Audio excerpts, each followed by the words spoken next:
Mesdames et messieurs les professeurs, Nous avons décidé avec Monsieur le Président de la République de passer l'édition 2020 du baccalauréat sous l'ordre du contrôle continu. Vive la République, vive la France. Ça, c'est à peu près ce qui s'est passé ce matin pour la majorité des 2002 quand ils ont appris que le bac serait validé au contrôle continu. Pour d'autres, ça a dû être un peu plus compliqué.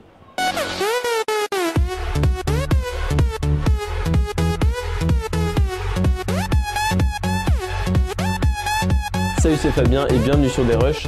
Je t'apprends sans doute rien en te disant que ce matin, Jean-Michel Blanquer, le ministre de l'Éducation nationale, a annoncé que l'examen du baccalauréat 2020 se ferait uniquement sur la base du contrôle continu. Pourquoi? Mais comment? Et les rattrapages? Compote de pommes? Et le brevet? Je réponds à cette grande question, maintenant. Pourquoi les épreuves sont annulées? Tu l'as remarqué, le monde doit faire face à une pandémie de nouveau coronavirus. En France, comme dans beaucoup d'autres pays, les hôpitaux sont surchargés et des centaines de personnes en meurent chaque jour. Alors pour ralentir la contamination et limiter les dégâts, le gouvernement nous demande de rester chez vous. Conséquence, on est confiné chez nous depuis le 17 mars, d'où la barbe, et on ne sait pas vraiment quand on va en sortir. Le déconfinement, ça n'est pas pour demain matin. Le Premier ministre Édouard Philippe a d'ailleurs précisé que la sortie du confinement sera sans doute progressive, par exemple région par région, ce qui voudrait dire que tout le monde ne retournerait pas en cours en même temps, tout le monde ne pourrait peut-être pas passer le bac en même temps, donc une grosse galère quoi.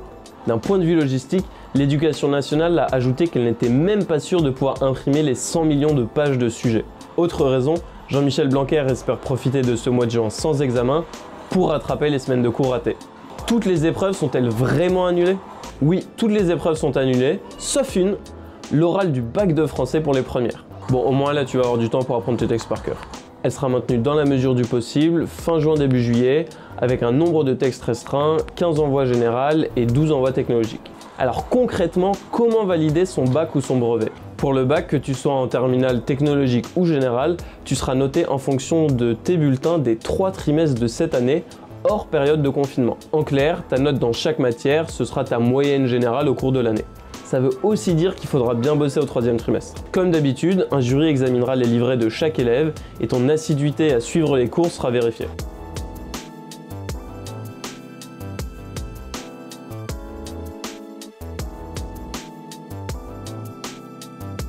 Pour les collégiens, c'est la même chose. Ta note au brevet sera basée sur la moyenne de tes notes en 3e, à l'exception des notes que les profs pourraient te donner pendant le confinement. Qu'est-ce qui se passe si j'étudie en lycée professionnel? Pareil, pour les 185 000 élèves des lycées professionnels, les épreuves de BEP, CAP, Bac Pro seront, je cite, validées sur la base du contrôle en cours de formation déjà passé et du livret scolaire. Et c'est la même chose pour les élèves de BTS. Est-ce que les mentions sont maintenues? Oui. Y aura-t-il des rattrapages?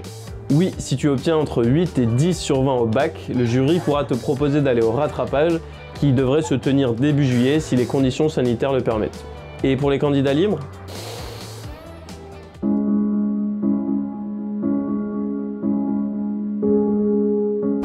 Non, rassure-toi, pour les candidats libres et les élèves du privé hors contrat, une session du bac aura lieu en septembre avec les traditionnelles épreuves écrites. Cette session pourra aussi être ouverte aux candidats au rattrapage. Voilà, j'espère que je t'ai aidé à y voir plus clair. Si c'est le cas, tag tes amis en dessous de la vidéo qui sont encore en panique. Très important aussi, like la vidéo, comme ça elle remontera dans l'algorithme et d'autres lycéens pourront en profiter.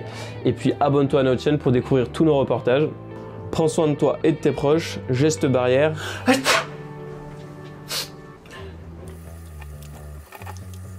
Ciao.